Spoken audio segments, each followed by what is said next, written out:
اس کے علاوہ اس ویڈیو میں مجھے بات کرنی ہے سینئر صحافی ہمارے سینئر ہیں طلعت حسین صاحب نے عمران خان صاحب کے بارے میں بات کرتے ہوئے کہا ہے کہ وہ ذہنی مریض بن چکے ہیں میاں نواز شریف صاحب کے معاملے پر. میاں نواز شریف صاحب اگر بیمار ہیں تو اللہ تعالیٰ انہیں شفا دے, آمین, مکمل شفا دے. لیکن طلعت حسین صاحب کا شدید باعث موجود ہے وزیر اعظم عمران خان صاحب کے حوالے سے, جس طرح آپ کو لگتا ہے کہ میرا باعث موجود ہے اور شدید باعث موجود ہے میاں نواز شریف صاحب کے حوالے سے, جو کچھ عرصہ پہلے تک ان کی حمایت کی شکل میں موجود تھا, لیکن اب اگر ہے تو اس کی ریزن میں پہلے بھی آپ سے شیئر کر چکا. طلعت حسین صاحب کہہ رہے ہیں کہ پہلے بھی آپ نے دیکھا تھا بیگم کلثوم نواز صاحبہ جب ہاسپٹل میں تھیں کس طرح سے لوگ بھیج کر ذہنی بیمار بن چکے ہیں یہ لوگ, انہوں نے چیک کروایا تھا. اب بھی میاں نواز شریف صاحب کے معاملے پر یہ ہو رہا ہے, اگر وہ ہوٹل گئے ہیں تو مسئلہ یہ نہیں ہے. طلعت حسین صاحب سے میرا سوال یہ ہے کہ میاں نواز شریف صاحب اگر اب ریسٹورنٹ میں چلے گئے ہیں تو یہ اتنا بڑا ایشو نہیں ہے.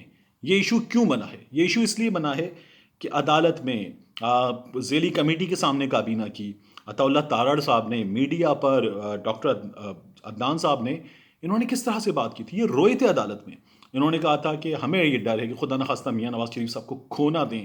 یہاں جو لیڈرشپ ہے وہ تو ہاتھ تک نہیں ملا سکتی تھی میاں نواز شریف صاحب سے. آج جو چیزیں سامنے آ رہی ہیں ان میں میاں نواز شریف صاحب ایک چاہنے والے کے پاس گئے, جنگلے سے ہاتھ نکالا, اس سے ہاتھ ملا رہے ہیں.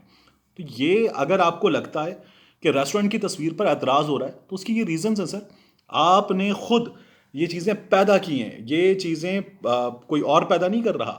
یہ جو شک ہے یہ خود مسلم لیگ نون پیدا کر رہی ہے. ایک جانب آپ روتے ہیں ایک شخص جو ہے وہ اس سے کچھ ہو جائے گا. آپ کو یاد ہے سہیل وڑائی صاحب نے کالم لکھا تھا اگر وہ مر گیا تو, بڑا وائرل ہوا یہ کالم, اور سہیل وڑائی صاحب کہہ رہے تھے اگر وہ مر گیا تو, اگر اسے یوں ہو گیا تو عمران خان صاحب کی حکومت کے لیے اتنی بڑی مشکل.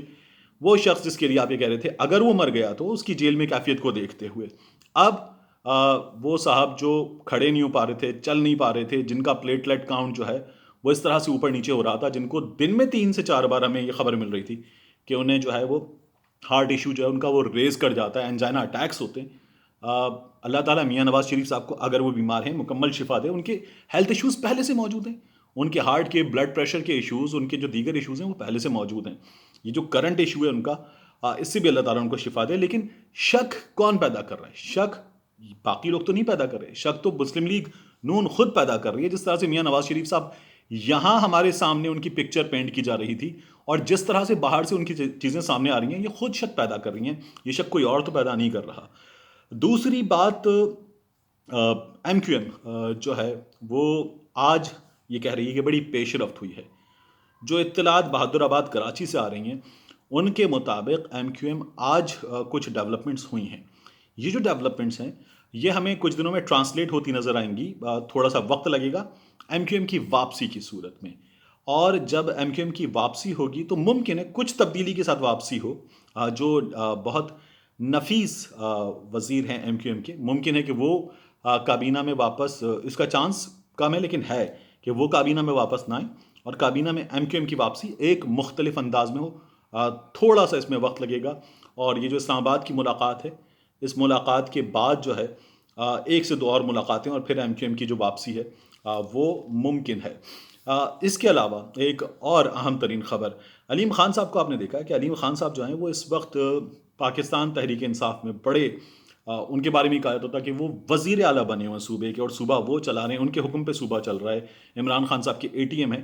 لیکن گزشتہ کچھ دنوں سے عبدالعلیم خان صاحب جو ہیں وہ سائڈ لائن ہو چکے ہیں. عثمان بزدار صاحب نے پچھلے کچھ عرصے میں جب انہوں نے اپنے جو ایڈوائزر تھے ان کو فارغ کیا تھا, گل صاحب کو, اس کے بعد جو عثمان بزدار صاحب نے اپنا کنٹرول حاصل کیا, چیزیں اپنے کنٹرول میں کی, تو عثمان بزدار صاحب نے ایک اور کام جو کیا وہ کام یہ ہے کہ بزدار صاحب نے علیم خان صاحب کو جو ہے وہ سائڈ لائن کر دیا ہے. بزدار صاحب ہمیں یہاں پر ڈیلیور کرتے ہوئے ایڈمنسٹریشن کی فرنٹ پہ, ہمیں پولیٹیکل فرنٹ پہ, باقی چیزوں پہ نظر نہیں آ رہے, لیکن علیم خان صاحب جیسی توپ چیز کو بزدار صاحب نے جو ہے وہ سائڈ پر کر دیا. اس لیے بزدار صاحب بڑا مسئلہ ہیں.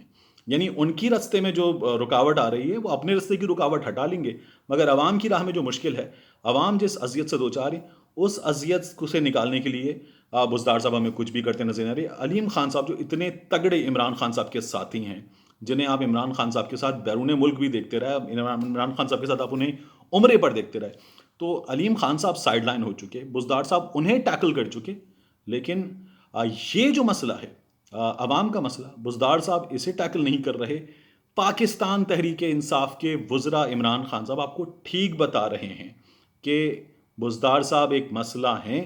He is really acting like a king, اور وہ جو ہے وہ آپ کی حکومت کے لیے، پاکستان تحریک انصاف کے لیے ایک پرابلم ہے. اس پرابلم کو ریزالو کرنا بہت زیادہ ضروری ہے، کیونکہ پنجاب سب سے بڑا صوبہ ہے. یہاں سے جیتیں، مرکز میں حکومت بنا لیں، یہ ممکن ہے. تو ڈلیوری کا سب سے بڑا ایشو جو ہے وہ یہی ہے، اور یہ بزدار صاحب کی شکل میں ہے. پاکستان زندہ باد.